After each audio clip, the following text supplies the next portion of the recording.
नमस्कार दोस्तों, आप सभी का स्वागत है टारगेट विद नीतीश में। आशा करता हूं कि आप सभी अच्छे होंगे। दोस्तों, आज के इस एपिसोड में हम बीपीएससी में पूछे जा चुके भौतिक विज्ञान से जुड़े उन महत्वपूर्ण प्रश्नों को विस्तृत व्याख्या के साथ देखेंगे जिनकी भविष्य में किसी भी एग्जाम में आने की संभावना है। तो आइए शुरू करते हैं आज का ये महत्वपूर्ण भाग। मेरा नाम है नीतीश कुमार।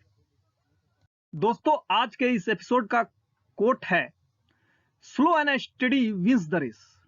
यानी कि धीरे चलो मगर निरंतर चलो तो सफलता अवश्य मिलती है। दोस्तों, ये एसोप्स फेबल से लिया गया है। फेबल्स क्या होता है? फेबल्स एक जो छोटी कहानी होती है जिसमें कैरेक्टर के रूप में एनिमल्स को दर्शाया गया होता है, और ये जो कहानी होती है नैतिक सच्चाई को जो है बताती है अपने पाठकों को। तो दोस्तों, यहाँ slow and steady wins the race है। इसका उदाहरण आप आसानी से समझ सकते हैं कि कछुए और खरगोश का जो खेल हो रहा था, जिसमें खरगोश ने सोचा कि कछुआ जो है काफी धीरे धीरे चल रहा है, तो उससे अच्छा है कि हम थोड़ा सो लेते हैं, तब तक जो है कछुआ कुछ दूर गया होगा और हमारी स्पीड इतनी ज्यादा है कि हम कछुआ से ज्यादा दूर तुरंत भाग सकते हैं। तो खरगोश जो है सो गया, लेकिन जब वो सोया तो इतनी गहरी नींद में सो गया कि कछुए जो है एकदम टाइम से जो है अपना लक्ष्य प्राप्त कर चुका था। तो यहाँ पे दोस्तों उसका उदाहरण जो है slow and steady wins the race. यहाँ पे कछुआ जो है धीरे चल रहा है मगर निरंतरता उसमें बनी हुई है, लेकिन खरगोश में ये निरंतरता नहीं थी, इसके कारण जो है वो रेस हार गया। तो दोस्तों, आज का रहा ये महत्वपूर्ण कोट, अगर आप भी धीरे चलते हैं और लेकिन निरंतर चलते हैं तो सफलता आपकी पैर जरूर चूमेगी। शुरू करते हैं आज का ये महत्वपूर्ण भाग।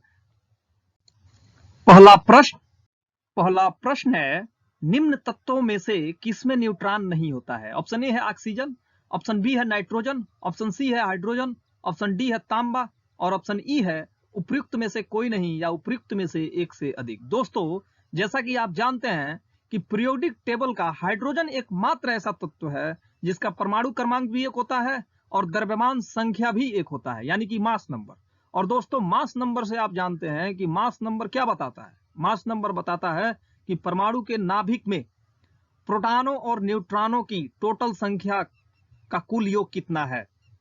और दोस्तों, जो परमाणु क्रमांक है ये क्या बताता है? परमाणु क्रमांक बताता है कि परमाणु के नाभिक में प्रोटॉनों की संख्या कितनी है और परमाणु में इलेक्ट्रॉनों की संख्या कितनी है। दोस्तों, याद रखिएगा कि जिस तत्व की मैं बात कर रहा हूं उसके परमाणु जो है उदासीन होने चाहिए, तभी ये कंडीशन लागू होगी। तो दोस्तों, यहां आप देख रहे हैं कि निम्न तत्वों में से किसमें न्यूट्रॉन नहीं होता है, तो यहां हाइड्रोजन ऑप्शन है जिसका परमाणु क्रमांक भी एक होता है और द्रव्यमान संख्या भी एक होता है। और द्रव्यमान संख्या जो है प्रोटॉनों और न्यूट्रॉनों की संख्या से मिलकर बना होता है, और जो परमाणु क्रमांक दिखाता है वो प्रोटॉनों की संख्या दिखाता है उस परमाणु में। तो यहाँ पे अगर प्रोटॉन अगर एक है तो जाहिर सी बात है कि न्यूट्रॉन की संख्या भी शून्य होगी, तभी जो है द्रव्यमान संख्या एक होगा। तो इस प्रकार निम्न तत्वों में से किसमें न्यूट्रॉन नहीं होता है, इसका सही उत्तर होगा सी। आइए व्याख्या देख लेते हैं। दोस्तों, हाइड्रोजन के 3 समस्थानिक होते हैं, प्रोट्रियम, ड्यूट्रियम, टाइट्रियम। और पोट्रियम को दोस्तों दर्शाते हैं हम, जैसे मान लीजिए सपोज दैट हाइड्रोजन है तो यहां जो है परमाणु क्रमांक को लिखा जाता है और यहां जो है द्रव्यमान संख्या को लिखा जाता है। तो दोस्तों, प्रोटियम को जब दर्शाएंगे तो 1H1 के माध्यम से दर्शाएंगे। अगर ड्यूट्रियम जो हाइड्रोजन का दूसरा समस्थानिक है उसको दर्शाएंगे तो 1H2 के माध्यम से दर्शाएंगे, परमाणु क्रमांक में 1 देंगे और द्रव्यमान संख्या में 2 देंगे। अगर ट्राइट्रियम को दर्शाएंगे तो 1H3 के माध्यम से दर्शाएंगे। याद रखिएगा दोस्तों, जो नीचे वाला पार्ट है ये परमाणु क्रमांक को दर्शा रहा है, तथा ऊपर वाला जो पार्ट है ये जो है द्रव्यमान संख्या यानी कि मास नंबर को दर्शा रहा है। और मास नंबर का मतलब होता है किसी परमाणु के नाभिक में प्रोटॉनों और न्यूट्रॉनों की संख्या का कुल योग, और परमाणु क्रमांक का मतलब होता है किसी परमाणु के नाभिक में प्रोटॉनों की संख्या। इसके साथ ही साथ उदासीन परमाणु है चूंकि तो उसमें इलेक्ट्रॉनों की संख्या, और किसी भी उदासीन परमाणु में इलेक्ट्रॉनों और प्रोटॉनों की संख्या समान होती है, लेकिन उन पे जो चार्ज होता है, जैसे प्रोटॉन पे +1 चार्ज होता है तो इस पे -1 चार्ज होता है। इसके कारण जो है कोई भी परमाणु उदासीन होता है, और न्यूट्रॉन पे जो है 0 चार्ज होता है, आवेशहीन होता है वह। तो दोस्तों हाइड्रोजन के 3 समस्थानिक होते हैं, जिसमें ड्यूटेरियम जो है हाइड्रोजन का समस्थानिक, उसको भारी जल D2O के नाम से भी जाना जाता है। और दोस्तों बार बार एग्जाम में पूछा जाता रहा है कि D2O भारी जल का सूत्र क्या है, तो आप बताएंगे D2O। और टाइट्रियम जो हाइड्रोजन का एकमात्र ऐसा समस्थानिक है जो रेडियो एक्टिव होता है। अगर आपसे एग्जामों में प्रश्न पूछा जाए कि हाइड्रोजन का कौन सा ऐसा समस्थानिक है जो रेडियो एक्टिव होता है, तो आप बताएंगे टाइट्रियम। 1H इसको दर्शाएंगे 1H3। ये दोस्तों हाइड्रोजन का एक ऐसा समस्थानिक है जिसके में रेडियो एक्टिविटी का गुण पाया जाता है। अब प्रश्न उठता है कि रेडियो एक्टिविटी क्या होता है। दोस्तों रेडियो एक्टिविटी का मतलब ऐसे तत्वों से लिया जाता है जो स्वयं अल्फा बीटा गामा किरणें उत्सर्जित करते रहते हैं। तो दोस्तों ये रहा व्याख्या। आइए अब दूसरा प्रश्न देखते हैं। दूसरा प्रश्न है, एंगस्ट्रॉम इकाई है। ऑप्शन ए है तरंगदैर्घ्य की, ऑप्शन बी है ऊर्जा की, ऑप्शन सी है आवृत्ति की, ऑप्शन डी है वेग की, और ऑप्शन ई है उपयुक्त में से कोई नहीं या उपयुक्त में से एक से अधिक। दोस्तों एंगस्ट्रॉम जो इकाई है तरंगदैर्घ्य की इकाई है। और दोस्तों तरंगदैर्घ्य को समझने के लिए सबसे पहले दोस्तों हमें तरंग को समझना होगा। तरंग क्या है? दोस्तों तरंग एक प्रकार का विक्षोभ होता है, यानी कि डिस्टरबेंस, जो किसी माध्यम से होकर गति करता है। इसके कारण माध्यम के कण अपने सबसे नजदीकी कण में गति उत्पन्न करते हैं। यह क्रम चलता रहता है। कण स्वयं आगे नहीं बढ़ते, बल्कि विक्षोभ आगे बढ़ता है, और जब तक एक निश्चित लक्ष्य पर नहीं पहुंच जाता तब तक ये विक्षोभ बना रहता है।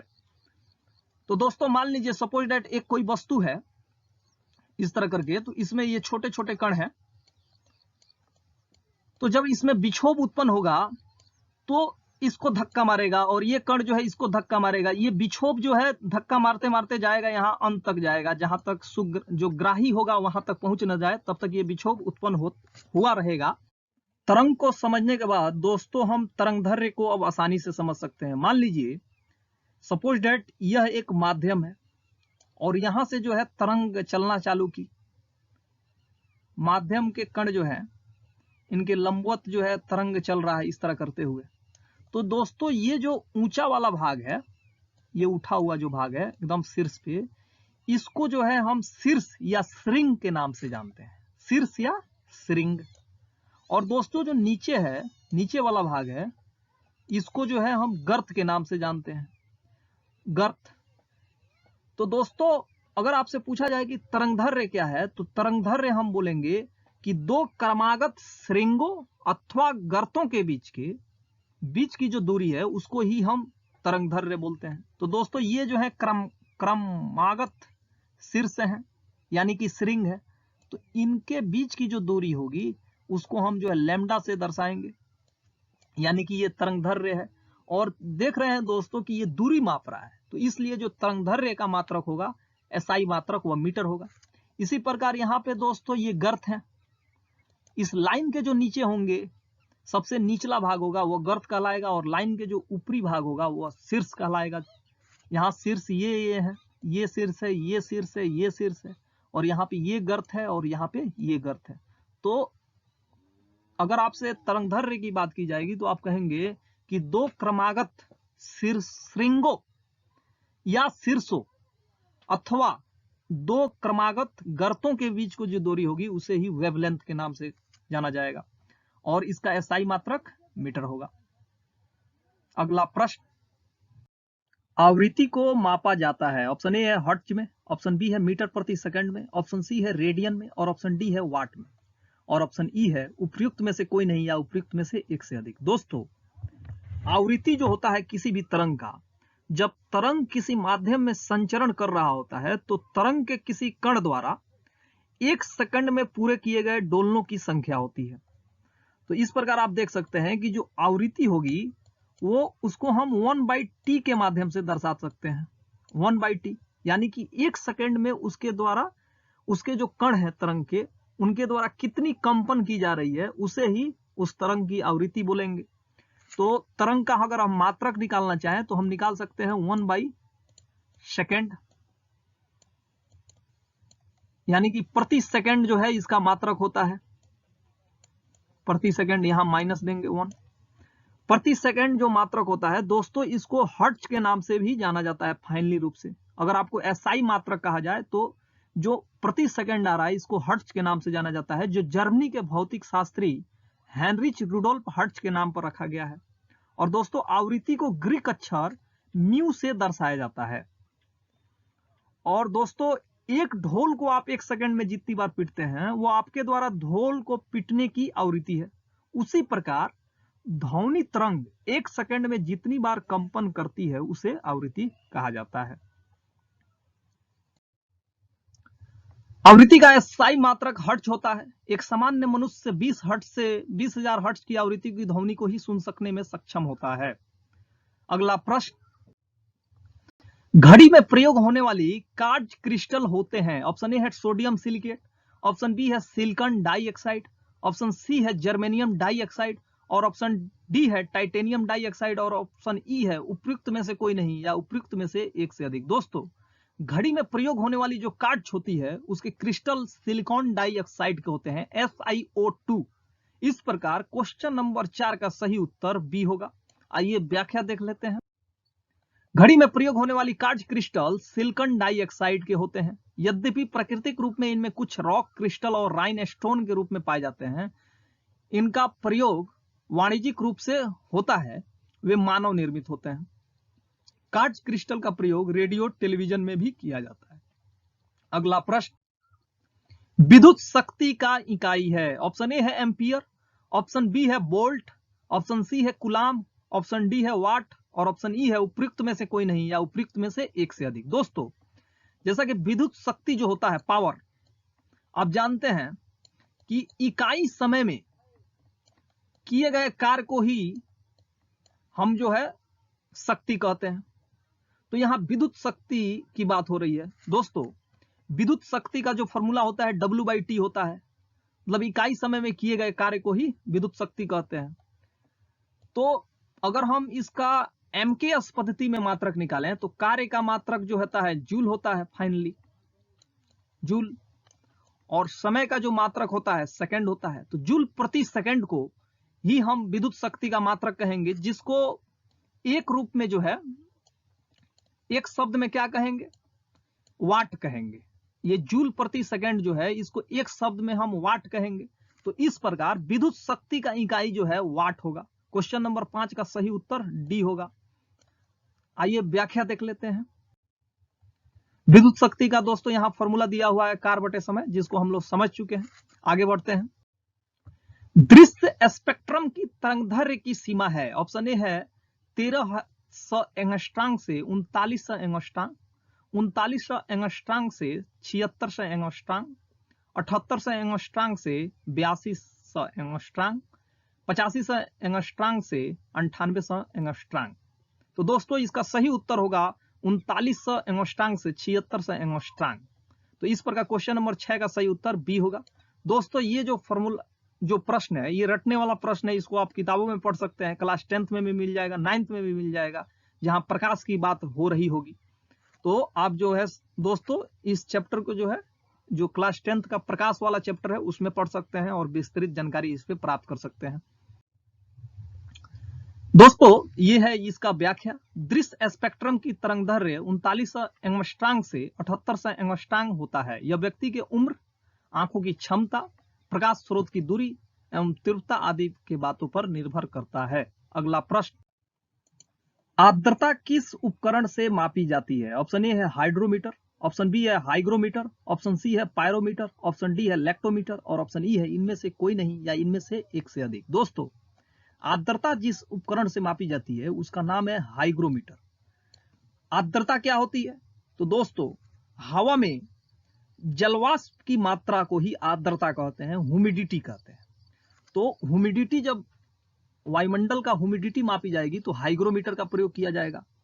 और दोस्तों हाइड्रोमीटर क्या होता है? तो हाइड्रोमीटर से पदार्थों का सापेक्षिक घनत्व मापा जाता है। सापेक्षिक घनत्व का मतलब होता है, अगर सपोज दैट मिट्टी का हमको सापेक्षिक घनत्व निकालना है तो दोस्तों सबसे पहले हम मिट्टी के तेल का घनत्व निकालेंगे। घनत्व क्या होता है? द्रव्यमान बटे आयतन, उसका निकालेंगे सबसे पहले। उसके बाद दोस्तों उसका अनुपात एक मानक पदार्थ के घनत्व से लेंगे। सामान्यतः जो द्रव के लिए मानक पदार्थ के रूप में इस्तेमाल किया जाता है वो जल के घनत्व को लिया जाता है। तो मिट्टी के तेल का अनुपात, मिट्टी के तेल का जो घनत्व होगा प्लस जल के घनत्व, इन दोनों का जो अनुपात निकाला जाएगा, मिट्टी के तेल का घनत्व डिवाइडेड बाई मानक पदार्थ का घनत्व यानी कि जल का घनत्व, तो जो निकल कर आएगा उसे ही सापेक्षिक घनत्व कहेंगे। तो हाइड्रोमीटर से दोस्तों पदार्थों का सापेक्षिक घनत्व मापा जाता है। अब प्रश्न आता है पायरोमीटर से क्या मापा जाता है? तो दोस्तों पायरोमीटर से दूर स्थित वस्तुओं का ताप मापा जाता है। तो आप पायरोमीटर अगर आपसे पूछा जाए तो ये एक ऐसा उपकरण है जिससे दूर स्थित वस्तुओं के ताप को मापा जा सकता है। और लेक्टोमीटर से क्या मापा जाता है दोस्तों? लेक्टोमीटर से दूध की शुद्धता मापी जाती है कि उसमें कितने जो है दूध के अलावा अन्य पदार्थ मिलाए गए हैं, जैसे पानी मिलाया गया है, इस तरह की। तो क्वेश्चन नंबर 7 का सही उत्तर बी हो जाएगा। अगला प्रश्न, दाब की इकाई क्या है? ऑप्शन ए है न्यूटन प्रति वर्ग मीटर, ऑप्शन बी है न्यूटन मीटर, ऑप्शन सी है न्यूटन, ऑप्शन डी है न्यूटन मीटर और ऑप्शन ई है इनमें से कोई नहीं या इनमें से एक से अधिक। दोस्तों जैसा कि आप जानते हैं कि दाब का क्या मतलब होता है। दाब का मतलब होता है प्रति इकाई क्षेत्रफल पर लगने वाले बल को ही दाब कहते हैं। तो प्रेशर इक्वल टू आप लिख सकते हैं फोर्स डिवाइडेड बाई एरिया।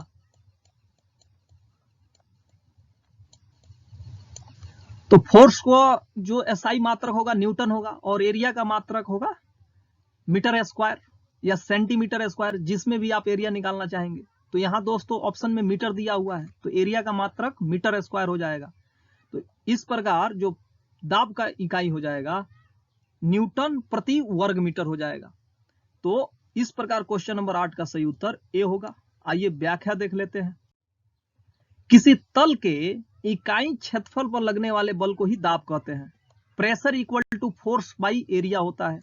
और जब इसको आप सिंप्लीफाई करेंगे यानी कि सरल तरीके से हल करेंगे तो फोर्स का मात्रक न्यूटन निकलेगा और एरिया का मात्रक जो है मीटर स्क्वायर निकलेगा। इस प्रकार प्रेशर का मात्रक हो गया न्यूटन प्रति मीटर स्क्वायर, जिसको आम बोलचाल की भाषा में पास्कल भी कहते हैं। अगला प्रश्न, सही कथन चुनिए। ऑप्शन ए है लाल प्रकाश का तरंगदैर्घ्य बैंगनी प्रकाश से कम है, ऑप्शन बी है लाल प्रकाश का तरंगदैर्घ्य बैंगनी प्रकाश से ज्यादा है, ऑप्शन सी है बैंगनी प्रकाश का तरंगदैर्घ्य हरे प्रकाश से ज्यादा है, ऑप्शन डी है बैंगनी प्रकाश का तरंगदैर्घ्य पीले प्रकाश से ज्यादा है और ऑप्शन ई है इनमें से कोई नहीं या इनमें से एक से अधिक। दोस्तों जैसा कि आप जानते हैं कि लाल रंग का जो प्रकाश होता है उसका तरंगदैर्घ्य सबसे ज्यादा होता है और बैंगनी रंग का प्रकाश जो है उसका तरंगदैर्घ्य सबसे कम होता है। और किसी भी रंग के प्रकाश का जो तरंगदैर्घ्य होता है और उसकी जो आवृत्ति होती है उनमें जो है व्युत्क्रमानुपाती अनुपात होता है। इसका मतलब ये हुआ कि अगर लाल रंग का प्रकाश तरंगदैर्घ्य ज्यादा है, लाल रंग के प्रकाश का, तो उसकी आवृत्ति सबसे कम होगी और बैंगनी रंग के प्रकाश का तरंगदैर्घ्य अगर सबसे कम है तो उसकी आवृत्ति सबसे ज्यादा होगी। तो दोस्तों यहाँ आप इसको समझने के बाद आप आसानी से कह सकते हैं कि लाल प्रकाश का तरंगदैर्घ्य बैंगनी प्रकाश से ज्यादा होता है। तो इस प्रकार क्वेश्चन नंबर 9 का सही उत्तर बी होगा। आइए व्याख्या देख लेते हैं। लाल रंग का तरंगदैर्घ्य सर्वाधिक और बैंगनी रंग का सबसे कम होता है। तरंगदैर्घ्य आवृत्ति का व्युत्क्रमानुपाती होता है, यानी कि दोस्तों जैसे कि आप जानते हैं कि तरंगदैर्घ्य को लैम्डा से दर्शाते हैं। इसका जो है संबंध जो होता है आवृत्ति से वह व्युत्क्रमानुपाती होता है। यानी कि अगर किसी रंग के प्रकाश का तरंगदैर्घ्य जब ज्यादा होगा तो आवृत्ति कम होगी, यदि आवृत्ति कम होगी तो तरंगदैर्घ्य ज्यादा होगा और आवृत्ति जैसे जैसे बढ़ेगी तरंगदैर्घ्य घटता जाएगा।